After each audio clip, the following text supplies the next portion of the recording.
अगम अगाध यावीद, अब नेक तो भी कहूँ।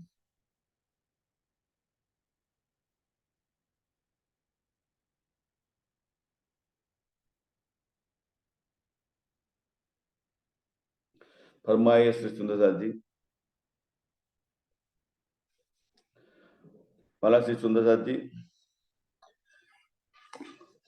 पिछली बार हम कालमाय के ब्रह्मांड की रचना के विषय में समझ रहे थे, और ये सारी बातें जो कहे तो अक्षरादि धनी और श्यामा महारानी के बीच की बातें हैं। जो धनी ने तारता प्रदान किया, उस वक्त श्री श्यामा महारानी अपना स्वयं का अनुभव धनी से बात कर रही है। तो सुंदर जी, इसमें ये ब्रह्मांड की रचना जो कैसे है, जो उनको जो समझ में आया, क्योंकि अब दिल भीतर निजबुद्ध तो है, जागृत बुद्ध से बात करनी है, तो सारी बातें बता रहे हैं सुंदर साथी। तो और वही बात हमारी परात्म भी अब दिल में निजबुद्ध जागृत हो गई है, तो स्वाभाविक ही वो बात अनुभव कर रही है कि अब नेक तो भी कहूँ शून्य मंडल की शुद्ध। मतलब कि ये कालमाय के ब्रह्मांड की रचना की बात करें तो निराकार से, क्योंकि ये हम 14 लोग की बात करते हैं, 14 लोग से परे अष्टावरण होता है, अष्टावरण से परे आगे देखते हैं तो सात शून्य आता है, सात शून्य से आगे फिर महाशून्य आता है, या फिर महाशून्य पर खड़ा है तो मोह तत्व को लेकर खड़ा है, आदिनारायण महाविष्णु लेकर खड़ा है, लेकिन उसके परे कोई जा सकता नहीं है। ये कहने का मतलब है कि महाशून्य की जो उसकी जो रचना जो है, ये कैसी है, माँ शून्य अवस्था कहे तो कैसी अवस्था मतलब शून्य मतलब कुछ भी नहीं अनुभव में आता है, ये समझाने का तरीका है।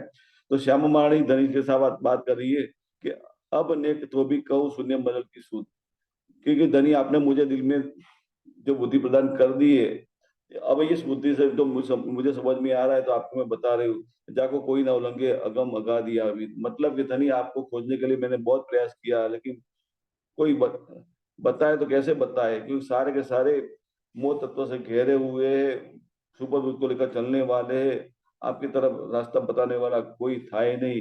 तो मैं आपको पहचान कैसे कर सकती हूँ, आपकी तरफ मैं कैसे आऊं, आना चाहती हूँ तो भी नहीं आ सकी, और भटकती रही, दर दर भटकती रही सुंदर साथी। ये कहने का मतलब ये।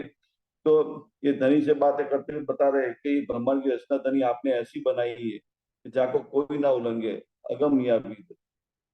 मतलब कि बिना जागृत बोध कोई इस ब्रह्मांड को पा सकता नहीं है। और कहने वाले क्या कहते हैं, अगम है, अगाध है, न इति करते हैं, अब फिर अगम निगम की बातें बता रहे, किसी को कोई गम नहीं है।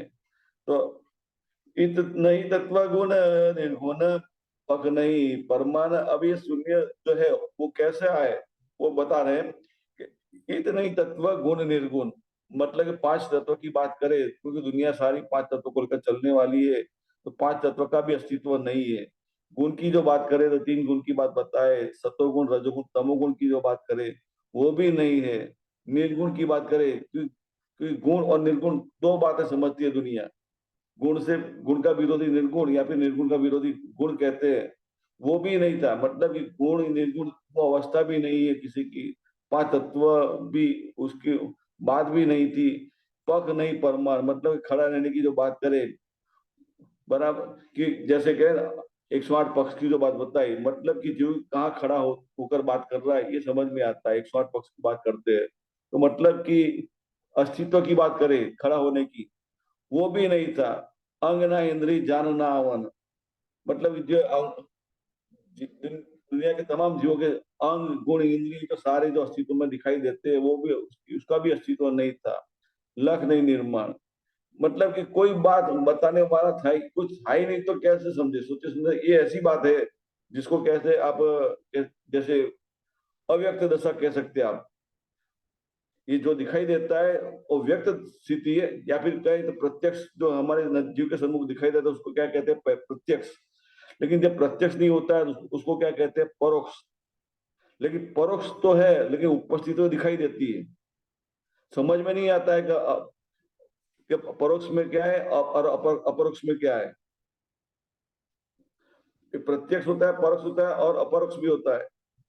तो सुंदर, तो सोचे सुंदर ये सारी बातें कहे तो दुनिया की जो बात सामने दिखाई देता है उसका ही वर्णन करती है, लेकिन पर्दे के पीछे की जो बात करे, उसका जो अस्तित्व कैसे आया, तो उसका उसका अस्तित्व पैदा खड़ा होने की जो स्थिति की जो शुरुआत की जो बात करे, उसकी बात करे तो किसी को समझ में नहीं है। तो ये बात है कि जाको कोई ना उल्लंघे अगम अगाध या विद, इत नहीं तत्व गुण निर्गुण पख नहीं परमाण। मतलब कुछ भी नहीं था, अंग ना इंद्री जान ना आवन लख नहीं निर्माण। या फिर लिखावट की बात करें तो लिखावट की बात नहीं थी, और सारे शब्द की बात करें तो सारे शब्द की उत्पत्ति भी सात शून्य से हुई है।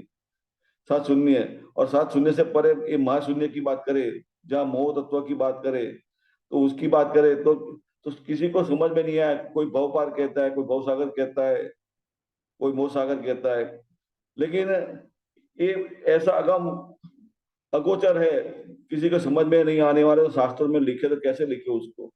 इत आज अंत ना थिर चर, नर नार, नर ना कोई नार।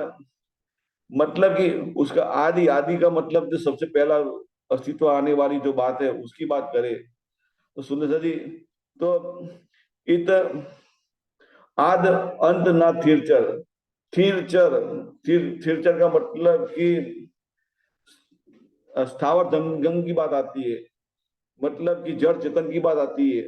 मतलब यह दुनिया के अंदर जितना भी जड़ दिखाई देता है या फिर चेतन दिखाई देने वाली जो बातें, सारी की सारी बातें कहे, आदि या फिर के शुरुआत की बात करें या अंत की बात करें, ये सब कुछ नहीं था। नर ना नार, नर ना कोई नार, मतलब कि स्त्री पुरुष की जैसे जाति भेद की जो बात करे, उसका भी कोई अस्तित्व नहीं था। सोचे सुंदर जी, तो अब जीव की अवस्था कैसे समझे, क्योंकि ये स्त्री पुरुष का या फिर नर नारी का जो भेद दुनिया के अंदर दिखाई देता है, जीव जीव को अपने तन के हिसाब से दिखाई देता है, अंगों के हिसाब से दिखाई देता है, जो प्रत्यक्ष नजर में आता है, वो बात को लेकर ये सारे भेदभाव दिखाई देते हैं। लेकिन जीव की बात करें तो उसको कैसे समझे। ये जीव की बात करें, जीव की असल अवस्था की बात करें तो जीव न नर है न नारी है। ये तो एक रूप धारण करता है तो समझ में आता है कि नर है कि नारी है, लेकिन अव्यक्त दशा में होता है तो उसको कैसे कह सकते हैं कि नर है कि नारी है, कोई नहीं कह सकता है। इसी तरह परमात्मा की बात करें तो वो तो दूर की बात हो गई, लेकिन दुनिया की उत्पत्ति की बात करें, उत्पत्ति की बात को लेकर भी किसी को समझ में नहीं आया तो कि दुनिया उत्पत्ति कैसे होती है। सुनो सर जी, ये महाशून्य की बात बता रहे कि इत आद अंत ना थिरचर, नर ना कोई नार। स्थिर दिखाई देने वाली बात है, वो कि उसका भी अस्तित्व नहीं था। या फिर चलायमान जो दिखाई देता है उसकी भी बात नहीं। मतलब स्थावर जंगम की जो बात करें, स्थावर का मतलब कि जो, क्योंकि वैसे तो दुनिया पूरी जड़ है, लेकिन जंगम को कैसे समझे। जैसे ये लेन देन की जो बात होती है, पैसा की बात होती है, तो पैसा तो क्या है, जड़ है बराबर, लेकिन फिर भी एक हाथ से दूसरे हाथ में जाता है। मतलब कि आज रुपया आपके पास है, लेकिन आपको कोई चीज खरीदनी हो तो स्वाभाविक है उसका मूल्य चुकाना पड़ता है। तो आप उसको रुपया देते हैं तो स्वाभाविक है रुपया आपके हाथ से दूसरे के हाथ में चले जाता है। उसी तरह ये चलायमान दिखाई देता है, वास्तव है क्या, जड़। और जीव की बात करें, उसने अंग धारण किया हुआ है, शरीर धारण किया हुआ है, स्वाभाविक है तो वो चलायमान दिखाई देता है। लेकिन वो शरीर भी पांच तत्व का बना हुआ है, वो भी जड़ तो है, लेकिन जीव अंदर दाखिल हुआ है, उसके हिसाब से चेतन दिखाई देता है। लेकिन लेकिन ये कुछ भी अस्तित्व में नहीं था। उसकी बात करें सुंदर जी, तो ईद आद अंत ना थिरचर, नर ना कोई नार, अंधेर ना कछु उजाला। मतलब कि अंधेरे की बात भी नहीं कह सकते, उजाला की बात भी नहीं कह सकते, ना निराकार भी कह सकते, ना आकार की बात कह सकते, ना निराकार ना आकार। ये शून्य की बात बता रहे सुंदर जी कि शून्य को कैसे समझे जिसका कोई अस्तित्व ही नहीं है। मानो के गणित की भाषा में के बात करें तो एक के अंदर शून्य को ऐड करते हैं, या फिर कहीं गुजराती की भाषा में सरवाड़ा करने की बात करें तो मतलब बढ़ाने की बात करें तो उसमें कोई जवाब में कोई फर्क पड़ता नहीं है। मतलब कि एक एक प्लस जीरो कर, वन प्लस जीरो करते हैं तो जवाब क्या आएगा, वन ही आएगा। या फिर कहे कि वन माइनस जीरो, तो जवाब में कोई फर्क नहीं पड़ेगा, मतलब जवाब क्या आएगा, एक आएगा। तो सुनने की ये बात है, मतलब है, अवश्य है, लेकिन उसके विषय में कोई कह सकता नहीं है कि ये ऐसा स्वरूप होगा नहीं होगा, उसके मतलब कल्पना भी नहीं कर सकते कि कैसा होगा। ये समझाने का बात है सुंदर साथी कि अंधेर ना कछु उजाला ना निराकार आकार।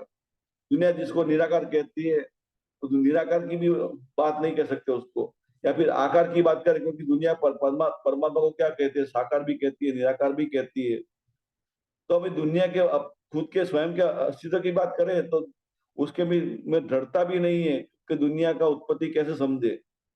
अब दुनिया की बात समझ में नहीं आती है तो स्वाभाविक है कि दुनिया से परे जो ब्रह्मांड बनाने वाला है वो अक्षर ब्रह्म की बात करें तो उसकी पहचान कैसे होगी। अब अक्षर ब्रह्म की पहचान नहीं है तो अक्षराधि धनी की पहचान कैसे होगी सुंदर साथी। ये श्यामा जी महारानी और अक्षराधि धनी के बीच की बात है सुंदर साथी। लेकिन हमारी परात्मा की कुलजम वाणी पढ़ रही है तो स्वाभाविक है हमारी परात्मा की नजर जिस जीव पर केंद्रित हुई है तो वो जीव ने जागृत प्राप्त करते हुए तारतम्य ज्ञान लिया हुआ है। तो जीव पढ़ रहा है, जागृत बुद्ध को लेकर पढ़ रहा है, अपनी उपस्थिति दुनिया से अलग करते हुए सारी बातें समझ रहा है जागृत बुद्ध के द्वारा। मतलब कि श्यामा मानी का जो अनुभव है वो श्यामा मानी का अनुभव अपने दिल में उतारने की बात कर रहा है। लेकिन जब ये अनुभव जीव के दिल पे भीतर उतरता है जागृत बुद्ध को लेकर, स्वाभाविक है कि जीव के मार्ग से लीला दिखने वाली हमारी परात्म भी यही अनुभव करती है जो श्यामा मानी ने अनुभव किया था। मतलब कि दुनिया की पहचान हमारी परात्म को हो रही है कि शून्य की स्थिति कैसी है सुंदर साथ जी। तो जिमी जल ना वाए अग्नि ना शब्द सोहम आसमान। जिमी जल ना वाय अग्नि पांच तत्व की बात करें, क्योंकि दुनिया पांच तत्वों को लेकर जो बात बता रहे हैं कि पृथ्वी जल अग्नि वायु आकाश, उसकी बात है। जिमी मतलब पृथ्वी तत्व, जल, ना वायु, अग्नि, ना शब्द सोहम आसमान। मतलब ये शब्द की उत्पत्ति आकाश से होती है तो आकाश का अस्तित्व भी नहीं था। या फिर कहे कि दुनिया, क्योंकि जो समाधि अवस्था में दुनिया जो मानती है कि जीव जब, क्योंकि हमने तीन अवस्था की बात समझी थी कि जागृत अवस्था, स्वप्न अवस्था और सुषुप्त अवस्था, बराबर। और चौथी अवस्था तुरीय अवस्था की बात तो हमने समझी थी कि दुनिया जाहिरी बात को लेकर समझ रही है कि जो अपनी खुली आंखों से देखती है उसको जागृत अवस्था कहती है। फिर अपनी आंखें बंद करते हुए जब सोने की बात करता है और निद्रा में उतरता है तो स्वाभाविक है कि दुनिया की अनुभूति दिल भीतर करता है, मतलब जागृत जैसी, लेकिन फिर भी है निंद्रा, मतलब अर्ध जागृति अवस्था महसूस करता है, उसको क्या कह दिया, स्वप्न अवस्था। फिर दुनिया का अनुभव नहीं होता है, सिर्फ सोने की बात होती है तो दुनिया की तरफ से कोई अनुभव होता नहीं है, बस जड़ की तरफ सोने की बात होती है तो उसको क्या कहते हैं, सुषुप्त अवस्था। लेकिन आध्यात्मिक दृष्टि की तरफ जाते हुए दुनिया वाले क्या बोलते हैं कि जीव जब खोज करता है, परमात्मा की तरफ खोज करता है तो तुरीय अवस्था को प्राप्त करता है। मतलब कि समाधि अवस्था में अपने आप को परमात्मा की कोई पहचान करने की कोशिश करता है। तो पहचान करने की कोशिश करता है तो उसको कुछ शब्द सुनाई देते हैं, तो क्या उसको क्या बोलते हैं, सोहम। मतलब कि ब्रह्म की जो अनुभूति होती है, ब्राह्मी अवस्था को प्राप्त करने की बात होती है, तो ब्रह्म की जो अवस्था है वही अवस्था खुद की समझता है तो क्या कहते हैं, सोहम। जो है वो जो है वही मैं हूँ, ऐसा करते हुए सुंदर सा जी सोचिए। तो ये सोहम शब्द की उसको कोई लोग मंत्र भी बोलते हैं, कोई नाम बोलते हैं, जिसके भाई कोई गुरु को धारण करते हैं तो सभा के गुरु एक शब्द देता है, तो शब्द क्या होता है, सोहम शब्द का होता है। सोहम शब्द को लेकर चलते हैं तो ये मतलब कि ये शब्द की अनुभूति भी जब नहीं थी तब की बात करें। ये कहने का मतलब है कि जिमी जल ना वाय अग्नि ना शब्द सोहम आसमान। लेकिन सुंदर है, सोचिए दुनिया का जो अनुभव है सुपन बुद्ध को लेकर है, लेकिन हकीकत में जागृत अवस्था क्या है, हमारी परात्मा अब समझ रही है कि जब परम धाम के अंदर अपनी उपस्थिति महसूस करते हैं तो खुद को क्या महसूस करते हैं, मैं जागृत हुई हूँ। लेकिन साक्षात जागृत तो नहीं अभी हुई हूँ, लेकिन खुद में जागृत हो गई है, स्वयं की पहचान हो रही है, अक्षराधि धन की पहचान हो रही है, अखंड परमधाम की पहचान हो रही है, लेकिन सारी पहचान दिल भीतर हो रही है। अब साक्षात उठने की बात करती है वो तो धनी के हुक्म पर निर्भर है, धनी खड़ा करेंगे तब की बात होती है, ये सारी पहचान हो रही है। तो सोचे सुंदर अब जागृति अवस्था महसूस हो रही है, लेकिन सारी जागृति कैसी कहाँ महसूस हो रही है, दिल भीतर महसूस हो रही है। लेकिन दुनिया जिसको जागृति मानती है वो जागृति नहीं है। दुनिया जागृति अवस्था क्या मानती है, दुनिया की तरफ मान रही है, परमात्मा से विरुद्ध मान रही है। परमात्मा के सन्मुख हम उपस्थित खड़ा होते हैं तो वो जागृत अवस्था कहलाती है। फिर स्वप्न अवस्था की बात करें तो स्वाभाविक है कि स्वप्न अवस्था की मतलब अर्ध जागृत अर्ध निद्रा अवस्था की बात करें तो अखंड योगमा की बात होती है, जो अक्षर ब्रह्म की अनुभूति है। अक्षर ब्रह्म अंतस्करण में जो अनुभव करते हैं, ब्रह्मांड बनाने मिटाने की लीला भी करते हैं और अक्षर धन का चिंतन भी करते हैं, दोनों की बात होती है अक्षर ब्रह्म के अंदर जागृत बुद्ध को लेकर। तो सोचे सुंदर जी, ये अक्षर ब्रह्म का अनुभव है, लेकिन अभी अक्षर ब्रह्म फरामुशी में है, लेकिन फरामुशी में उनको ये अनुभव हो रहा है, परमात्मा का चिंतन भी कर रहे हैं और दुनिया बनने मिटने का अनुभव भी भीतर हो रहा है उनको। मतलब जब दुनिया खड़ी है तो सबाई के अपने आप को आदिनारायण महाविष्णु मान रहे हैं और सारी दुनिया दिखाई देती है। और लेकिन फिर भी अक्षर ब्रह्म की बात करें तो उनका ताल्लुका दुनिया से कुछ भी नहीं है, क्योंकि अक्षर ब्रह्म है क्या, राज्य का ही स्वरूप है, दूसरा कोई नहीं है। मतलब अक्षर ब्रह्म का दुनिया के अंदर दखलगिरी कुछ भी नहीं है, सत्ता है, लेकिन साक्षात अंदर दाखिल होने की बात कर वो बात तो है ही नहीं। जैसे हमारी परातम मूल मिला बैठकर देख रही है तो स्वाभाविक है कि अक्षर ब्रह्म तो कौन है, साक्षात धाम के धनी है, दूसरा कोई नहीं है। लेकिन ये हमारी परातम को अब समझ में आ रहा है कि सत्ता का स्वरूप और अक्षर ब्रह्म धनी स्वयं खुद है, दूसरा कोई नहीं है। ये सत्ता का स्वरूप अलग करके दिखाया हुआ है धनी ने अपना स्वयं का, और अपना इसका स्वरूप अलग करके दिखाया है। लेकिन ये सारी पहचान निजभूत को लेकर हमारी परातम को अब हो रही है। तो सुंदर सा जी, तो ये सपनावस्था की बात करें तो हमारी परातम को समझ रही है कि जागृत बुद्ध को लेकर जो अनुभूति होती है, अखंड योगमाया की अनुभूति होती है, अक्षर की अनुभूति हो रही है। मतलब कि अब जीव को जो अखंड योगमाया की जो अनुभूति होती है तो स्वाभाविक है कि पहचान में क्या आ रहा है कि अखंड योगमाया में तो अब दो लीला अखंड है, ब्रज रास लीला दो अखंड है। तो ब्रज रास लीला का अनुभव कर रही है हमारा जीव कर रहा है, तो स्वाभाविक जीव के मार्फत से हमारी परातम को भी ब्रज रास लीला का ही अनुभव हो रहा है। लेकिन उससे परे जब जागृति महसूस करते अक्षय धनी के सन्मुख खड़े होने की बात करती है तो सभा के निजभूत को लेकर खड़ी होती है, तो व्रजरास लीला का अनुभव छोड़ने की बात करती है, परमधाम की लीला को महसूस करने की बात करती है, और मानो कि दुनिया की तरफ से सुसुप्त हो जाती है। मतलब कि दुनिया, जैसे दुनिया क्या कहती है कि ये हमारे कोई काम का नहीं है। तो सोचे सुंदर, ये गुल्लेवाड़ में एक चौपाई निकाल के रखी है, खिलवत की प्रकरण 5 नंबर की चौपाई है, 33 नंबर की चौपाई है कि इलम खुद के 31, 32, 33 तीन चौपाई है कि ए बानी में मारी की सुनी होए मोमिन। खिलवत प्रकरण 5 नंबर की चौपाई है कि ए बानी में मारे की सुनी होए मोमिन, दुनी तरफ की जीवती कबहू न रहवे कीन। मतलब कि एक कुलवाणी जिन जिन सुंदर साथ ने दिल भीतर अवतरित हुई है, मतलब निजभूत को लेकर सारी कुलजमवाणी, मतलब धनी का दिल भीतर जो परातम अनुभव कर रही है, क्योंकि कुलजमवाणी कौन पढ़ रहा है, जीव पढ़ रहा है, तो स्वाभाविक है जीव ने तारतम लिया है, जीव के दिल भीतर जागृत बुद्ध अवतरित हो गई है और अपने आप को दुनिया से किनारा करते हुए अखंड में खड़ा हुआ महसूस करता है जीव। तब जाकर जीव के मार्फत से लीला देखने वाली परातम दिल भीतर निजभूत को धारण करते हुए अक्षर धनी का दीदार करती है, पहचान करती है, धनी का जोश का अनुभव करती है, इश्क का अनुभव करती है, नूर का अनुभव करती है, आवेश का अनुभव करती है, हुक्म का अनुभव करती है, इलम का अनुभव करती है, निस्बत का अनुभव करती है, सुंदर साथी धनी के साथ सहूर करती है। तो सहूर का भी अनुभव हो रहा है सुंदर साथी। तो अब दुनिया को देखने की बात होती नहीं है, एक बात अक्षर धनी के देखने की बात चाहना होती है, तो स्वाभाविक है दुनिया का कोई लौकिक भाव रहता नहीं है, तो स्वाभाविक है उसकी रहनी दुनिया से हटकर हो जाती है, न्यारी जो संसार वाली बात हो जाती है रहनी की। तो क्या कहते हैं, ए बेबानी में मारी की सुनी हुए मोमिन, दुनी तरफ की जीवती कबू न रहवे इन। फिर आगे क्या बताते कि ए मैं इन गिरोह की काढ़े एक धनी दाम। मतलब कि जब तक ये जो मैं खुद ही जो कहे, लेकिन मैं खुद ही कहाँ कहाँ जुड़ी है, ये समझने की बात है, क्योंकि हमारी परातम अपने आप को अलग मान रही थी धनी से, तो स्वाभाविक अपने अपने को क्या मानते हैं, मैं तो परात्म हूँ।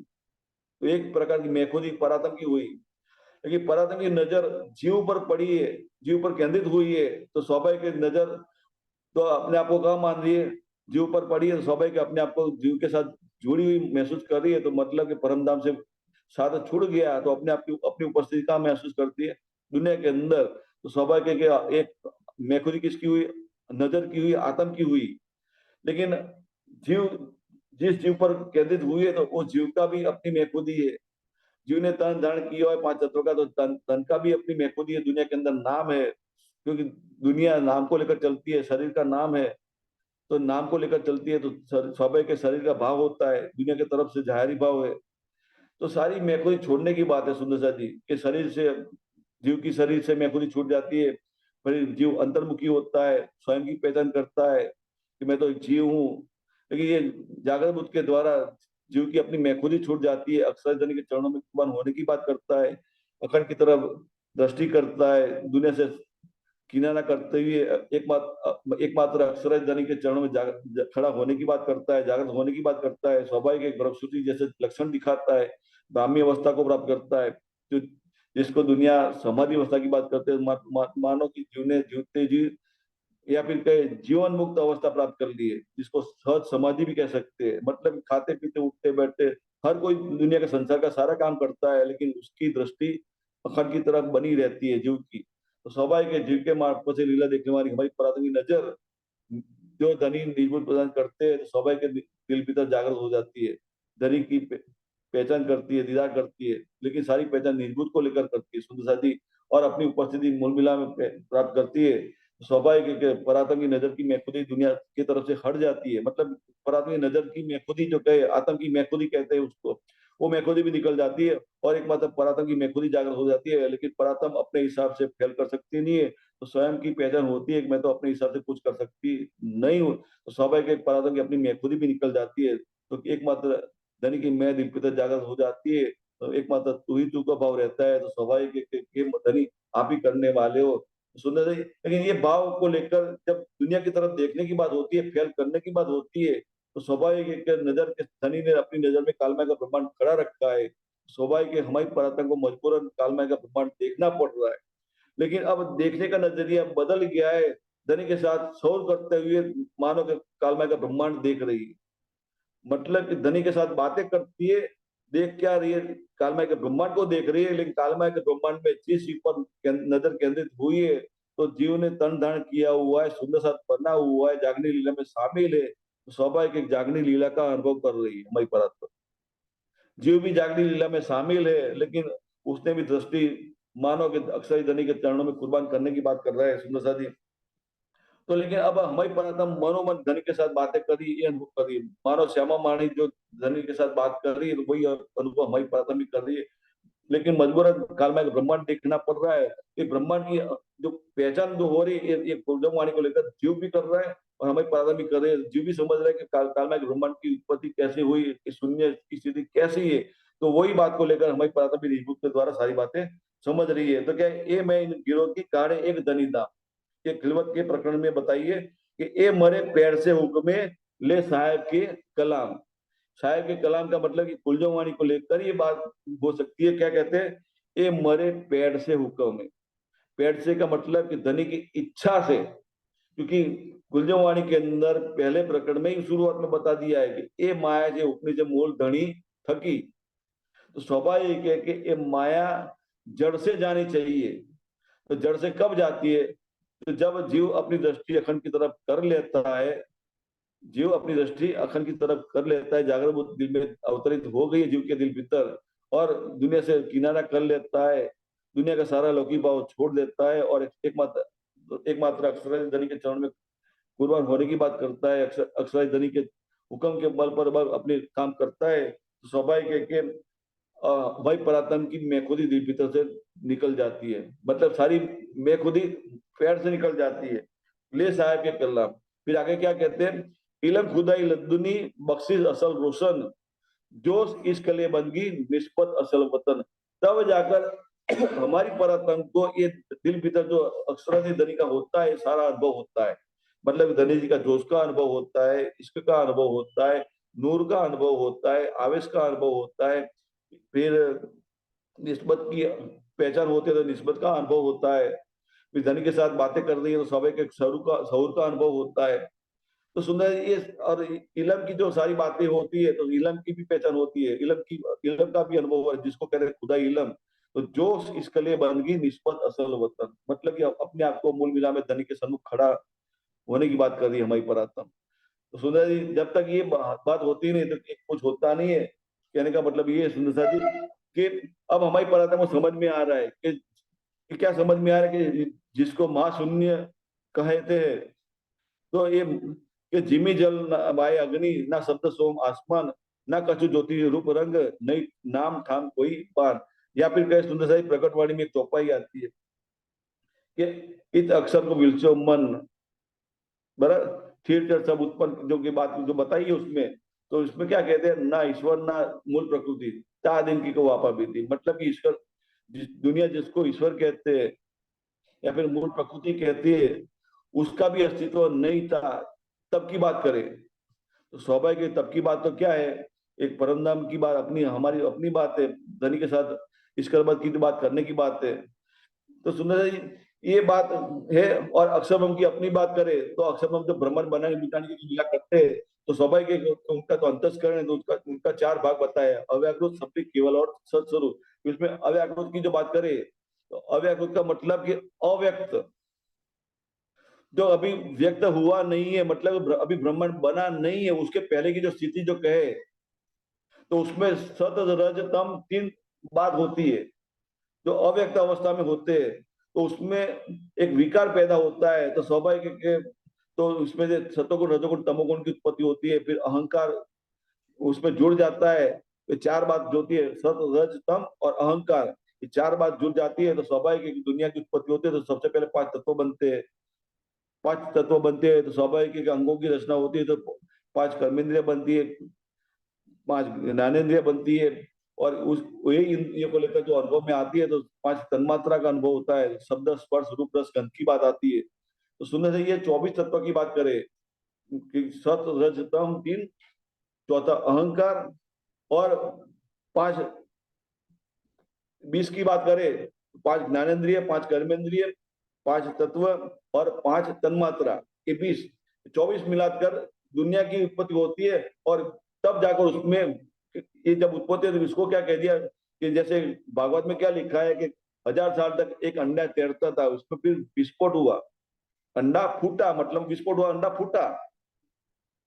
तो और उसको क्या कह दिया, जो अव्यक्त ब्रह्म की बात करें तो अव्यक्त दिशा में जो थी उसमें विकार पैदा हुआ, बात वही एक विस्फोट हुआ या विकार पैदा हुआ, वही बात एक की बात है। तो उसमें क्या हुआ, एक पुरुष पैदा हुआ, मतलब कि अक्षर ब्रह्म अपने आप को आदिनारायण महाविष्णु समझ रहे, मतलब कि अपने स्वप्न अवस्था को प्राप्त कर लिया, मतलब कि अपनी जो पहचान या फिर अपनी जागृति अब जागृति नहीं रही है। या फिर समझने के लिए कहे तो स्वाभाविक हम घर में सो जाते हैं, पलंग पर सो जाते हैं, तो गहरी निद्रा में सो जाते हैं, स्वप्न अवस्था को प्राप्त करते हैं, तो स्वाभाविक है हम भूल जाते हैं कि पलंग पर सोए हुए, और स्वप्न के अंदर एक नई दुनिया खड़ी हो जाती है। तो स्वाभाविक है हम अपनी उपस्थिति दुनिया में मानते हैं, स्वप्न के अंदर मानते हैं, और जहाँ सोए हैं वो कमरा को भी भूल जाते हैं, पलंग को भी भूल जाते हैं, घर को भी भूल जाते हैं। तो स्वाभाविक है वही अवस्था अक्षरब्रह्म की हो जाती है। लेकिन सुंदर है, अब हमारी परात्म जीव के मार्फत से लिया देख रही है, तो स्वाभाविक हमारी परात्म भी अपने आप को वही स्थिति प्राप्त कर ली, तो अपने हम अपने आप को परम धाम को भूल गए। लेकिन जीव की बात करें तो वो स्वप्न में बना हुआ है, उसकी कोई अलग पहचान थी नहीं।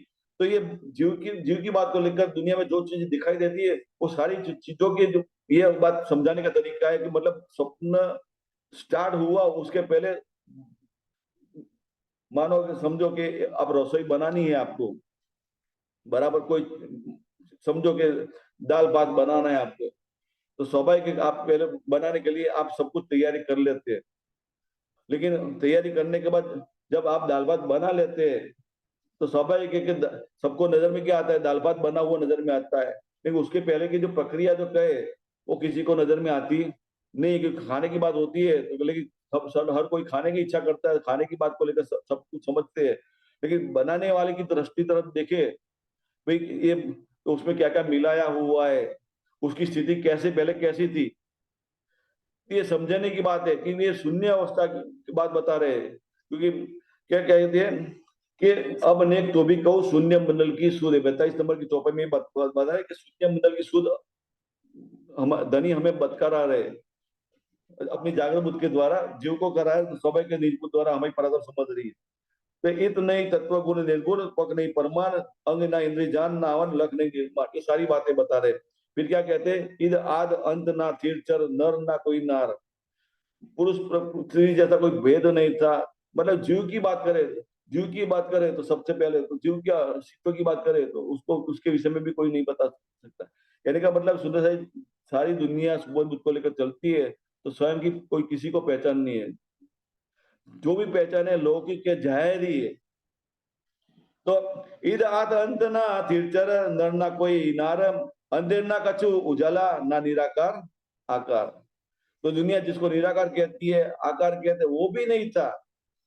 फिर आगे क्या कहते हैं 46 नंबर की चौपाई में, ना जीव कर्म ना काल कोई, मतलब गंध नहीं बल ज्ञान, ये सारी बातें कि जीव का कोई कर्म भी नहीं है, काल भी नहीं है, कुछ भी नहीं है। गंध की बात करे, बल की भी बात करे, या फिर ज्ञान की जो बात करे, उसका कोई अस्तित्व नहीं था। तब की बात करे, फिर क्या कहते हैं, तीर्थंकर भी इत गले जो कहा है सदा प्रवान। तीर्थंकर भी इत गले मतलब कि ये जो दुनिया जो जाहिरी बात को लेकर अपने सुपर बुद्ध को लेकर चलती है, शास्त्रों के जो अंदर ज्ञान की जो बात बताई है और समाधि अवस्था को प्राप्त करते हुए जो अनुभव करते हैं, तो दुनिया क्या कहती है, परमात्मा साकार है, निराकार है। फिर तुम्हारे कंकड़ में परमात्मा है, यही सबका अनुभव होता है। लेकिन जिनको जो परमात्मा बोलते हैं, सारे के सारे नश्वर है। ब्रह्मांड बना तब सबके अस्तित्व आए, और जो अस्तित्व है उसको ही अपना परमात्मा मानते हैं। मतलब कि ज्यादा से ज्यादा कोई दौड़ लगाता है तो आदिनारायण महाविष्णु का कोई चिंतन करता है, लेकिन आदिनारायण महाविष्णु भी कोई प्राप्त कर सकता नहीं है। तो सुंदर ये विराट पुरुष की बात है। भागवत महाभारत के अंदर आता है कि युधिष्ठिर की सभा के अंदर कृष्ण भगवान ने एक बार विराट पुरुष का अपना दर्शन कराया था। या फिर कहे कि जब गीता का ज्ञान अर्जुन को दिया तो कृष्ण ने अर्जुन को विराट पुरुष का दर्शन कराया था। तो सुंदर जी ये विराट पुरुष की बात करें तो दुनिया विराट पुरुष की भी पहचान नहीं है किसी को। तो स्वाभाविक है कि आदिनारायण महाविष्णु की पहचान नहीं है, स्वाभाविक है। लेकिन आदिनारायण महाविष्णु की स्वयं की बात करें तो वो भी अपने स्थान में खोज कर रहे हैं कि मुझे भी बनाने वाला कोई और है। वो भी सुबोध बुद्ध को लेकर खड़ा है, लेकिन उनके उसके द्वारा सारी दुनिया खड़ी हुई है, तो स्वाभाविक है दुनिया के अंदर अपनी बादशाही भुगत रहा है। दुनिया के अंदर अपनी बादशाही भुगत रहा है, तो स्वाभाविक है दुनिया उसके हिसाब से खड़ी हुई ऐसा मान रहा है। सुबोध बुद्ध को लेकर सृष्टि का कर्ता हर्ता मान रहा है, मैखोदी को लेकर खड़ा है वो भी। और उसके द्वारा जो ब्रह्मा विष्णु महेश की उत्पत्ति हुई है, 33 कोटि देवी देवता की उत्पत्ति हुई है, तो सारे के वही मैखोदी सबके दिल भीतर अवतरित हुई है। और दुनिया के तमाम जीव सृष्टि भी उसके द्वारा ही अस्तित्व में आए, तो स्वाभाविक है सारी की सारी जीव सृष्टि के अंदर भी मैखोदी अवतरित अवतरित हुई है। दुनिया के तमाम जीव ऐसी मैखोदी को लेकर चलते हैं। तो सुंदर जी ये सारी बात छोड़ने की बात करें तो अव्यक्त अवस्था जो कहे, शून्य की अवस्था जो जिसको कहते हैं अव्यक्त, उसको उसको विषय में कोई धारणा कर सकता नहीं है। ये समझाने का तरीका है, शून्य अवस्था की बात समझाने का बात है कि ना जीव कर्म ना काल कोई, गंध नहीं बल ज्ञान। जिमी आगे क्या 5 तत्व का भी अस्तित्व नहीं था। अब क्या कहते हैं, जीव की बात करें, जीव जो दिखाई देता है, जीव दिखाई देते हैं, जो कर्म करते दिखाई देते हैं। क्योंकि दुनिया कोई क्या कहते हैं, कर्म परमात्मा है, कोई काल को परमात्मा बताते हैं, कोई गंध जो सारी मतलब कि शास्त्रों के अंदर जो बातें लिखी हुई है उसको लेकर चलने की बात आती है। सुगंधी की बात करें या फिर परमात्मा की तरफ पहचान करने की बात आती है, या फिर बल करते हैं, कोई दौड़ लगाता है ज्ञान को लेकर, उसकी भी बात करें, उसका कोई भी अस्तित्व नहीं था। तो सारे के सारे तीर्थंकर ईद गले मतलब कि ऐसे कोई दौड़ लगाता है कि शून्य में जाकर अटक जाते हैं। कहने का मतलब ये है परमात्मा की तरफ दौड़ लगाता है, परमात्मा की प्राप्ति किसी ने भी आज दिन तक की नहीं है, जो कहा है सदा प्रमाण। सुंदर सा जी किरंतन में एक प्रकरण है, पुराना किरंतन है, उसके अंदर बात बताइए। क्योंकि सारे धर्म ग्रंथों की बात, हिंदू धर्म की बात करें, इसमें एक चौपाई लिखी है कि कोई दोषમાં દેજો રે વેદને, ये तो बोले छे सत। ये प्रकरण नंबर है, किरंतन प्रकरण नंबर, पुराना किरंतन प्रकरण है, चौपाई नंबर 126, प्रकरण नंबर 126, चौपाई नंबर है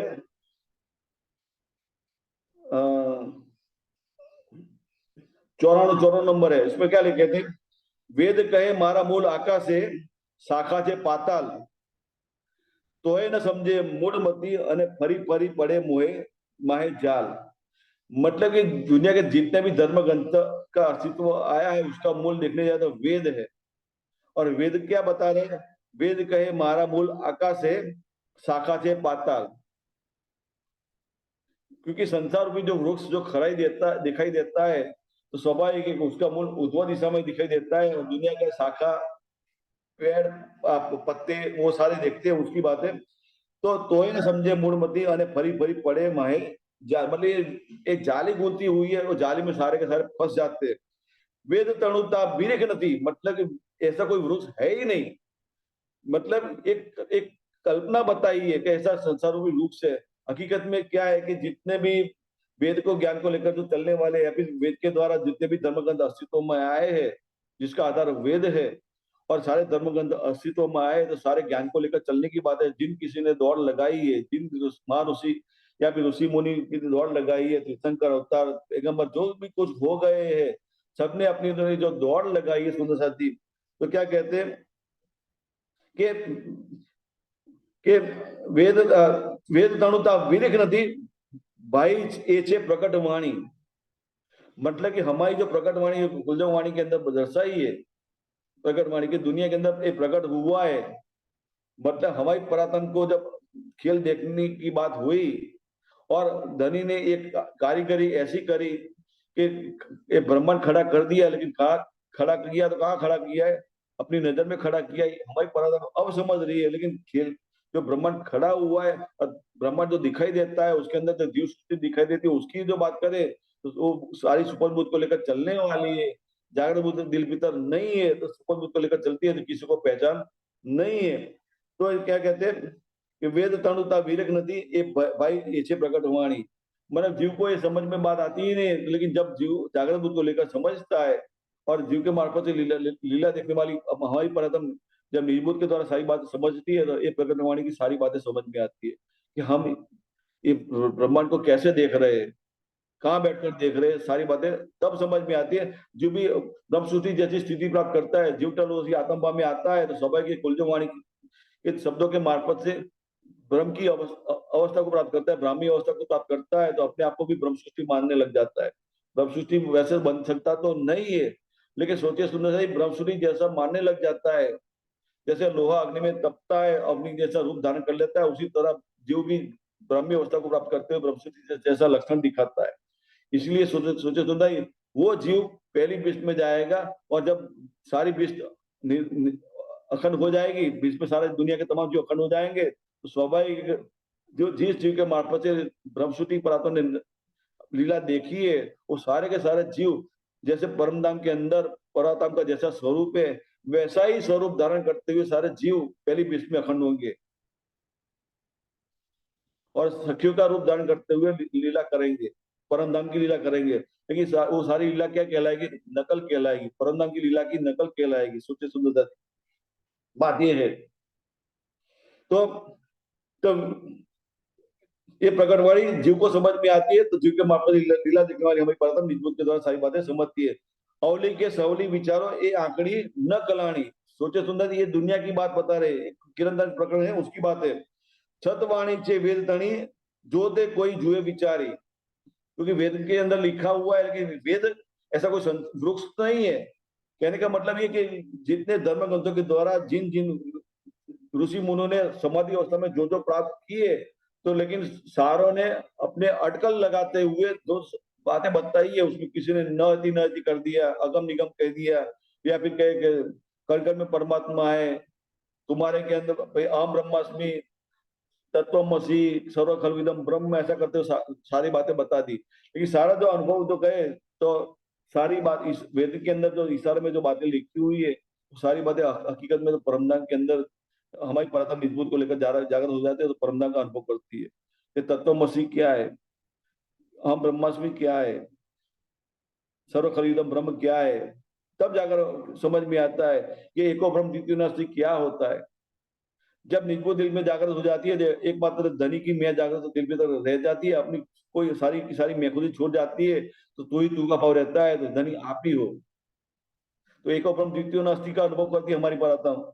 जीव भी वही वही अनुभव करता है, क्योंकि सारा परात्म का जो, क्योंकि जीव की तरफ से अपनी चाल चलगत होती नहीं है। सारी चाल चलगत कहाँ से होती है? परात्म की तरफ से होती है, लेकिन परात्म की अपनी चाल चलगत होती नहीं है।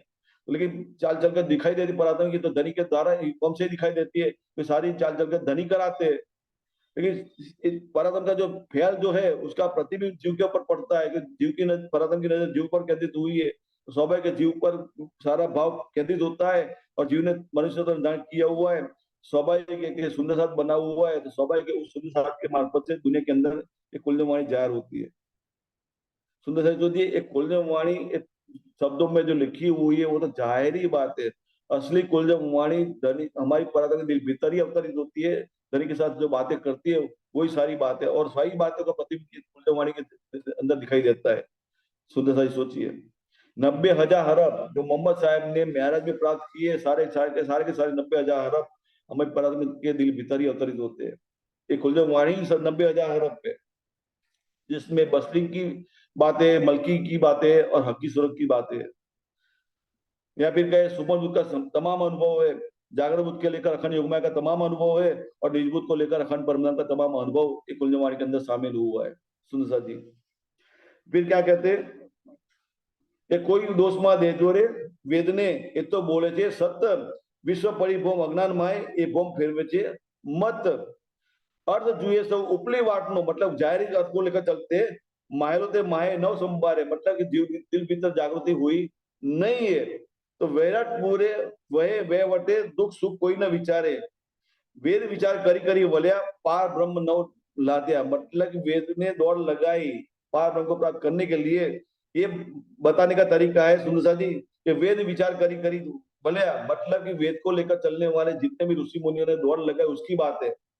वैसे वेद के चलने वाला नहीं है, लेकिन वेद का जो ज्ञान है, ज्ञान को लेकर चलने वाले ऋषि मुनि उनकी बात है, कि वेद विचार करी करी वल्या पार ब्रह्म नव पार लाद्या, वली वली उल्ट्या ત્યારે પાછા બંધ વિશ્વના બાંધ્યા, मतलब जયારે वापिस आए दौड़ लगाए, आगे जा सके नहीं, तो वापिस दुनिया के अंदर अपने उपस्थित महसूस करते हैं, तो स्वाभाविक क्या कह दिया, न इति न इति, अगम निगम कर दिया।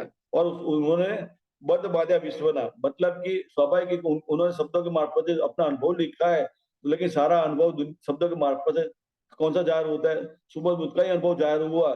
स्वाभाविक है दुनिया उसी ज्ञान को लेकर चलने वाली है, तो सुबह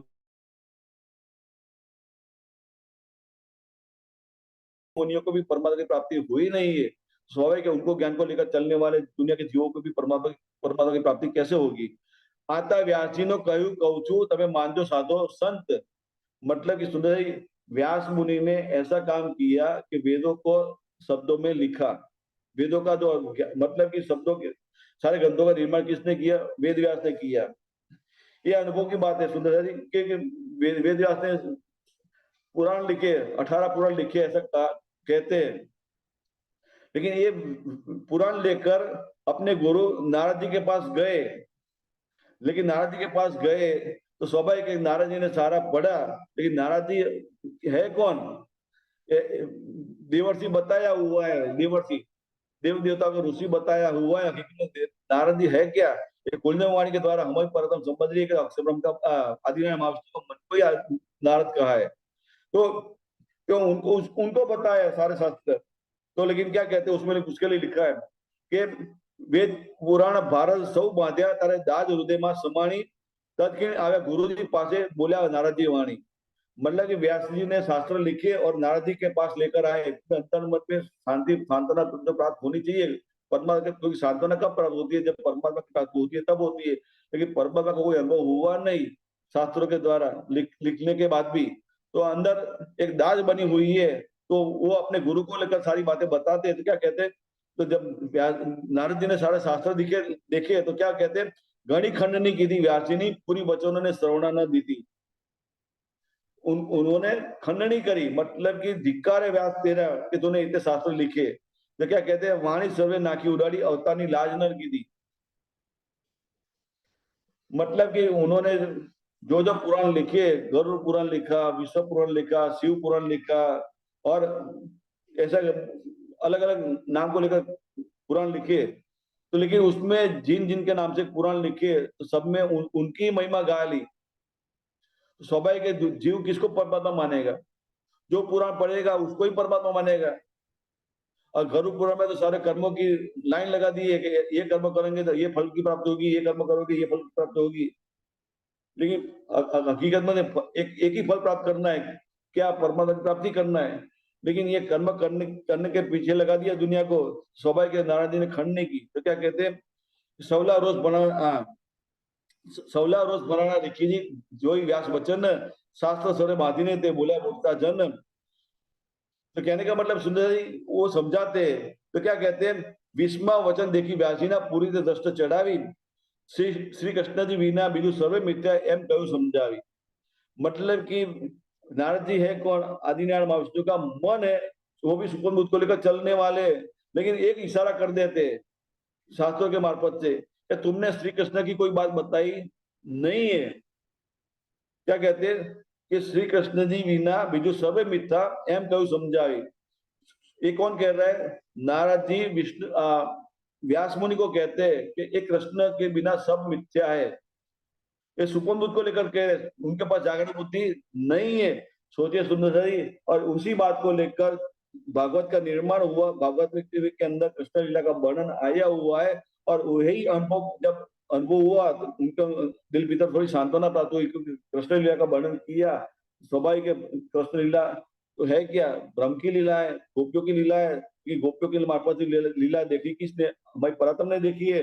और कृष्ण के तन के द्वारा लीला कौन कर रहा है? अक्षयधनी लीला की। लेकिन लीला करने वाला जीव था, और गोपियों के तन से लीला करने वाला भी जीव था। लेकिन सारी लीला का अनुभव कहाँ हो रहा है? धनी की नजर में हो रहा था हमारी परातम को। लेकिन जागृत बुद्धि नहीं थी, निज बुद्धि नहीं थी, तो स्वाभाविक दुनिया क्या मानती थी कि लीला किसने की? विष्णु भगवान ने की, गोपियों ने की। और जब तारतम मिला, जागृत बुद्धि मिली, तो स्वाभाविक हमारी परातम क्या मानती थी? लीला मैंने की, क्योंकि आत्म भाव था, निज बुद्धि नहीं थी, परातम का कोई भाव था ही नहीं। तो निज बुद्धि थी नहीं, तो स्वाभाविक हम आत्म दृष्टि को लेकर चलने वाले, दुनिया जीव के साथ संबंध बना हुआ था। तो हम क्या मानते थे? गोपी मैं बनी थी, और कृष्ण कौन बने? राजी थे। तो हम कृष्ण को परमात्मा मानने लग गए। कभी बीजाम श्री कृष्ण जी को लेकर कोई तारतम्य यही लिखा है ऐसा करते हुए। लेकिन सुंदर है, ये ग्रंथों में कृष्ण का नाम क्यों आया, ये कहने का मतलब ये है। तो क्या कहते हैं, कृष्ण जी बिना सबू बीजू सर्व मिथ्या एम कहूं समझाई। मतलब कि नारद जी ने व्यास मुनि को क्या कहा कि कृष्ण की लीला का तू वर्णन कर, तब जाकर भागवत का रचना हुई। सुंदर से सोचिए, इसमें हमारी लीला का वर्णन हुआ, तब जाकर व्यास मुनि को सांत्वना प्राप्त हुई। और उसी बात को लेकर व्यास जी ने अलग अलग धर्म ग्रंथों में इशारे में कृष्ण का नाम के लेकर अलग सारी बातें बता दी। क्या बता दी? कृष्ण ही परमात्मा ऐसा करते हुए लिखती है सारी धर्म ग्रंथों में। इसलिए कई सुंदर साथ कोई जो जागृत बुद्ध को लेकर चलते हैं, क्योंकि जागृत बुद्ध को लेकर अनुभव क्या होता है? ब्रजरास लीला का ही अनुभव होता है, अखंड योगमाया के अंदर अनुभव होता है, जो दो लीला अखंड है उसका ही अनुभव होता है। परमधाम का कोई अनुभव होता नहीं है। अक्षराधि का साक्षात अवस्था की जो बात करें वो अनुभव होता नहीं है। लेकिन सारा अनुभव होता है ब्रजरास लीला को होता है। स्वाभाविक सुंदर क्या मानता है? परमधाम में कृष्ण विराजमान है, कृष्ण के बस ब्रज लीला का गुणगान गाना चाहिए, बस वही नंद लाला जसोदा का लाला ऐसा करते छोटे। लेकिन सोचे सुंदरता जी, वो कबीर लठ लेकर खड़ा हुआ है, जो पुत्र किसी का होते वो साहब किसी का नहीं, जो साहब सबका होते वो पुत्र किसी का नहीं। मतलब कि अक्षराधि धनिक जसोदा का लड़का नहीं है, बेटा नहीं है, नंद का बेटा नहीं है। वो तो अक्षराधि धनिक मूल मिला बैठा, वो अलग है। लेकिन हमारे कई सुंदर साथ आज भी जागृत बुद्ध को लेकर चलने वाले हैं, ब्रज रसलीला को लेकर चलने वाले, तो आज भी बस जसोदा का बेटा करके बताते हैं। सुंदर ये तो लीला थी, एक जीव ने की थी, धनी ने अपनी नजर में दिखाई थी, इसको हमारी परातम ने दिखाई दी। हमारी परातम को समझ आया, मैं तो मूल मिला बैठकर सारी लीला देख रही हूँ, मैं तो लीला करने वाली नहीं हूँ, मैं तो सिर्फ दृष्टा हूं। धनी ने भी लीला नहीं की है, दिखाई है, किसको? हमारी परातम को दिखाई। अब निजबूत के द्वारा हमारी परातम को समझ में आ रहा है। तो सुंदर ये किरंदन के अंदर आगे बता रहे हैं कि 20वां वचन देखी व्यास जी ने पूरी तरह दृष्टि चढ़ाई। मतलब नारद व्यास मुनि ने नारद जी की बात को लेकर दिल में धारण की, तो स्वाभाविक भागवत की रचना हुई, और सारे शास्त्रों के अंदर इशारे में क्या लिख दिया, कृष्ण ही परमात्मा ऐसा करके लिख दिया। लेकिन सोचे सुंदर व्यास मुनि के पास बुद्धि कौन सी है, कौन बुद्ध है, जागरण बुद्ध तो अभी है ही नहीं। तो स्वाभाविक कृष्ण को परमात्मा बताए, बात असर सही है। लेकिन हमारे अंदर तो जीव को जागरण बुद्ध मिली है। तो समझिए कि सही सत्य क्या है और झूठ क्या है। एक खीर निधि का निवेदन हमें होना चाहिए कि कृष्ण परमात्मा नहीं है, वो लीला करने वाला परमात्मा है जो मूल मिला में बैठा है। दुनिया के अंदर तन धारण करते हैं तो दुनिया का तन का नाम होता है, वो नाम परमात्मा कभी होता नहीं है। तो श्री कृष्ण जी विना बीजू सर्व मिथ्या एम कहूं समझाई सुंदर तो वचन तणो अहम में व्यासजीनो नाखो तो सर्वे उड़ाड़ी दया કરીને खंडनी की थी, दीदी आंख उगाड़ी। इसी तरह व्यास जी की आंख खुल गई, मतलब लेकिन खुली तो सुपन बुद्ध को लेकर ही खुली है। तो सारे शास्त्रों में उन्होंने कृष्ण नाम लिख दिया। तो कहने का मतलब ये सुंदर जी, तो स्वाभाविक है कि इसी शास्त्रों को लेकर हमारी दुनिया जीव चलेगा तो हमारी जीव को बुद्धि कौन सी मिलेगी, उसको बुद्धि मिलेगी और कृष्ण को ही परमात्मा मानेंगे। तो कहने का मतलब ये सुंदर जी, ये सुनने की स्थिति हमारी परमात्मा को समझ में आ रही है निज बुद्ध के द्वारा। जीव को भी समझ में आ रहा है कि सत्य क्या है असत्य क्या है। खीर निधि का निवारण हमारे जीव के दिल भीतर भी हो रहा है और हमारी परमात्मा के दिल भीतर भी हो रहा है। तो तो जी ना जीव कर्म ना काल कोई गंध नहीं बल ज्ञान तीर्थंकर भी इत गले जो कहावे सदा प्रवान। ये 45 नंबर की 46 नंबर की चौपाई। मतलब कि तीर्थंकर भी जो ज्ञानी मुनि ऋषि जन हो गए तो सुमन बुद्धि लेकर चले, सारे के सारे यही अटक जाते। इसलिए सुंदर बार बार कहने का मतलब ये है सुंदर साथी कि हमारे उपस्थिति कहाँ है हमें मालूम होना चाहिए, हमें हमारी जागृति कहाँ है समझ में आना चाहिए। तारतम्य लिया है, स्वाभाविक है जीव के दिल भीतर जागृत बुद्ध का अवतरित होना जरूरी है। जब जागृत बुद्ध दिल जीव के अंदर दाखिल हो जाती है तो हमारे जीव को नूर नजर में आना चाहिए, रोशनी हो अवश्य समझ में आनी चाहिए, प्रकाश फैलना चाहिए परम धाम की तरफ का, अखंड योगमाया की तरफ का प्रकाश समझ में आना चाहिए। लेकिन दुनिया का भाव लेकर चलेंगे, सुबह दूध को लेकर चलेंगे, दुनिया जो मानती है उसी बात को लेकर चलेंगे, ग्रंथों में बात लिखी जो सही है और जो कुलदेवानी में लिखी बात उसको गलत ठहराएंगे तो कैसे होगा। लेकिन सुंदर से सोचिए, ये माया ऐसी जोरावर है क्योंकि हमें गुमराह कर जाती है। वाणी को लेकर चलते अवश्य है लेकिन हमें अर्थ, क्योंकि दिल में सुपरबुद्ध है, वाणी को पढ़ रहे तो जीव अर्थ क्या करेगा, सुपरबुद्ध के हिसाब से करेगा। और कैसा अर्थ करेगा, जो तीर्थंकर जो अर्थ कर गए उसी हिसाब से हम करेंगे। क्या क्या क्या कहेंगे, बस कृष्ण ही परमात्मा ऐसा करेंगे। हकीकत में कृष्ण परमात्मा नहीं है, कृष्ण तो एक तन का नाम है, लीला का नाम है। उस तन से मार्फत से धनी ने हमें लीला दिखाई थी मूल मिला में बैठे बैठे। वो लीला को अखंड योगमाया में अखंड कर दिए, व्रजरास लीला में अखंड कर दिए। लेकिन हमारी पराधन के कोई सारे विकार छूट जाना चाहिए। तारतम्य में यही तो बोलते हैं कि सब जब ये सुख अंग में आवी तब छूट जाए सब विकार।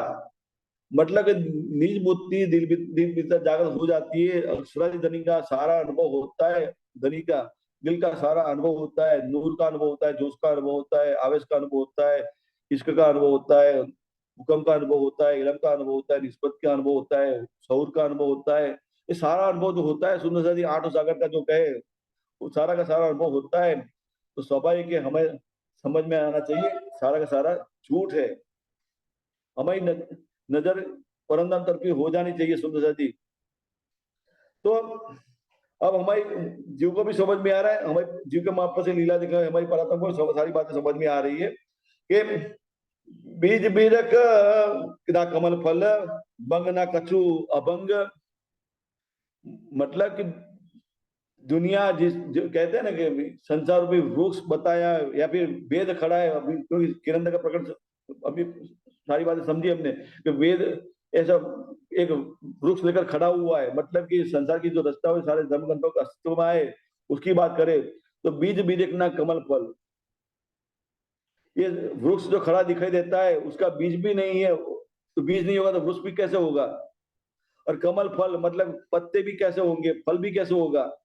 भंग ना कछुआ भंग, या फिर बनने मिटने वाली जो बातें दिखाई देती है वो भी कैसे समझ आएगी, क्योंकि अस्तित्व नहीं होगा। क्योंकि सारी अस्तित्व होगा अवश्य होगा लेकिन कैसा होगा, अव्यक्त अवस्था में होगा। मतलब कि अव्यक्त ब्रह्म की बात है, अखंड अक्षर ब्रह्म की जो अंतस्करण की जो बात कहे, अव्याकृत ब्रह्म की जो बात बताई है अव्यक्त, जिसको कहते हैं अव्याकृत ब्रह्म, उसमें जो अव्याकृत ब्रह्म की जो बात करें तो अक्षर ब्रह्म के अंतस्करण की बात आती है, तो अक्षर ब्रह्म के अंतस्करण में सारी अव्यक्त अवस्था होती है। लेकिन जब ब्रह्मांड बनता है तो सारा व्यक्त होता है, लेकिन जो व्यक्त होता है तो अव्याकृत से ही होता है, और उसमें सबलिंग से चेतन मिल जाता है। अव्याकृत से 24 तत्व की उत्पत्ति होती है, और सबलिंग से चेतन मिलता है तो दुनिया खड़ी चलायमान दिखाई देती है। तो मोहादि के ही शून्य बीज स्वरूप या संग, तो सुंदर इसी तरह ये शून्य की सारी बातें हमारी समझ में आती है। शून्य का मतलब जिसका कोई अस्तित्व ही नहीं है, उसका कोई अस्तित्व दिखाई देता है लेकिन उस मतलब है नहीं है, कोई फर्क नहीं पड़ता, ऐसी बात है। तबक चौदे ख्वाब के या को पेड़े निदान, इस जो 14 लोग जो दिखाई देते हैं तो उसको क्या कहते हैं, या को पेड़े नींद निदान, मतलब कि नींद की अवस्था की बात है। मतलब क्योंकि सपना कब होता है, जब हम निद्रा में चले जाते हैं तो स्वप्न खड़ा होता है। लेकिन निद्रा भी कब आती है, तो निद्रा से पहले की जो हमारे अंतस्करण जो अवस्था होती है उसकी बात है। तो अब नींद के पार जो खसम जो एक होकर करे पहचान, तो स्वाभाविक सुपन बोध के द्वारा नींद के पार जो खसम जो खड़ा है उसकी पहचान कोई कैसे कर सकता है। एक ख्वाबी दम सब निंद लो, दम निंदे के आधार, एक ख्वाबी दम सब निंद लो, ये दुनिया के तमाम जीवों की हकीकत है। सुंदर सा सोचिए, कोई भी जीव बाकी नहीं रहे। पहले प्रकरण में सारी बातें बता दी है, ब्रह्मांड धन सर्वे આવ્યો, સુખ સંકાદિક ને નવટલી લક્ષ્મી નારાયણ ફરી વળી વિષ્ણુ વૈકુંઠ લીધા માય સાગર શિખર ન મુગ્યા કાય એ ઉપર શું કહું બીજા નામ તે કેના લઉં એને વચને સરવાળો થયો ब्रह्मांड धन सर्वे આવ્યો। ये सारे दुनिया के अंदर की तमाम हकीकत, सारा धन की बात करें, कुल खजाना की बात करें, दुनिया के अंदर की जो अस्तित्व में दिखाई दे सबकी बात करें, सारे के सारे सुपर दूध को लेकर चलने वाले स्वाभाविक सुनते सुंदर, तो हमें समझ में आना चाहिए कि हमारे जीवन ने तारतम्य लिया है, तो स्वाभाविक हमारे जीव के दिल भीतर जागृत दूध का अवतरित होना जरूरी है। हमारा जीव बात दुनिया के अंदर बातें कर रहा है, दूसरे सुंदर साथ के साथ बातें कर रहा है, तो स्वाभाविक है कि हमें समझ में आना चाहिए कि कौन सी बुद्धि को लेकर बात कर रहा है। तारतम्य ज्ञान को लेकर सारी बातें अवश्य करते हैं, कुंजवाणी को लेकर सारी बातें करते हैं, लेकिन हमारी जीव बात करता है तो कौन सी बुद्धि को लेकर बात कर रहा है ये अवश्य समझ में आना चाहिए। सुमन बुद्ध को लेकर बात कर रहा है या जागृत बुद्ध को बात लेकर बात कर रहा है। और निर्बुद्ध की जो बात करें तो हमारी परातम की अपनी अवस्था की बातें वो तो हमारी परातम अपने आप समझ लेती है। या फिर कहे जिस जीव के मार्फत से परातम लीला देख रही है उस जीव की बात करें उसकी अवस्था तो कुछ और ही होती है।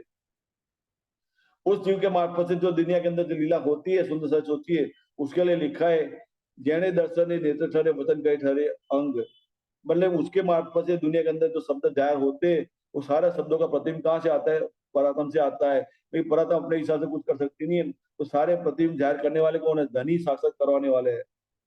तो धनी का ही अनुभव परातम का अनुभव जाहिर होता है दुनिया के अंदर, जिनके मार्फत से अनुभव होता है।